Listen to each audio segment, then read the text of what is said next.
So hari ni kita nak buat apa tahu? Hari ni kita nak buat projek ni. Besi ni, yang ni besi ni sekarang ni kalau tengok betul-betul ini adalah caki plate. Kan? So jadinya masalah dia apa tahu? Masalah dia bila saya letak food dekat sini lap dia dah jadi macam ni lah rupa dia. Dah jadi tak cantik apa semua kan. So jadinya sekarang ni saya nak gunakan epoxy ni.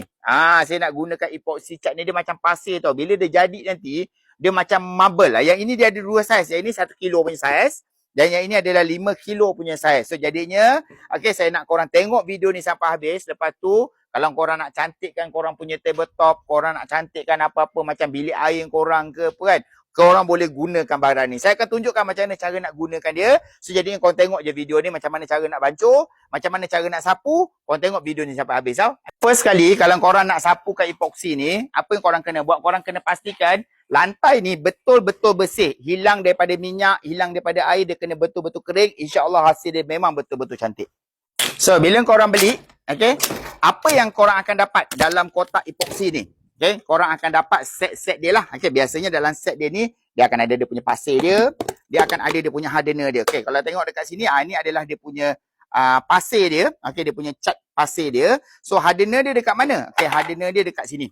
Ni dia punya kotak hardener dia ni. Okay, kotak hardener dia ni, dia lebih kurang sama dengan apa tau? Sama dengan kotak 1 kilo. Okay, kan macam saya cakap tadi, epoxy ni dia ada dua jenis. Dia ada dua saiz. Satu yang 5 kilo, satu yang jenis kilo. So, kalau sekilo, korang akan dapat besar yang macam ni lah.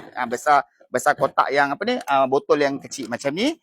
Itu adalah sekilo punya. So, yang ni, dia punya hardener dia. Nampak tak? Sini. Saya buka. So, korang akan dapat dia punya hardener dia. Dan ni dia punya pasir dia ni. So, macam mana cara nak bancuh dia? Saya akan tunjukkan dengan korang sekejap saja lagi.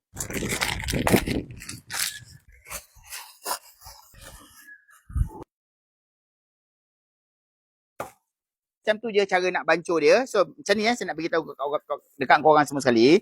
Bila korang dah bancuh epoxy ni dengan dia punya hardener dia, korang kena guna habis. Kalau terlebih, memang tak boleh simpan-simpan. Sebab bila dah masuk hardener, dia akan keras. So, jadinya kalau korang dah bancuh sekali tu, memang habis lah semua sekali. Tapi saya tak galakkan korang untuk bancuh berasingan. Sebab dia dah memang sukat ngam-ngam dah. Untuk 5 kilo, korang akan dapat dia punya hardener dia banyak ni. So, kalau korang main bancuh sikit-sikit asingkan, takut nanti hardener terlebih, dia akan cepat keras. Kalau hardener terkurang, nanti dia tak keras. So, jadinya resiko tak jadi tu tinggi. So, jadinya kalau korang takut, korang beli yang sekilo, tak cukup bancuh lagi, okay? So, jadinya kejap lagi kita nak sapukan epoxy ni dekat atas permukaan kita ni semua sekali, okay?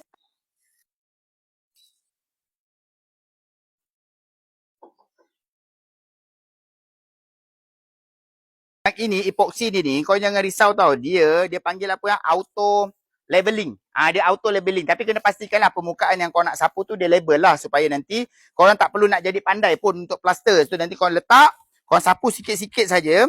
Okay, nanti dia akan jadi auto leveling. Nanti automatically korang tengok hasil dia macam mana. Kilat kan?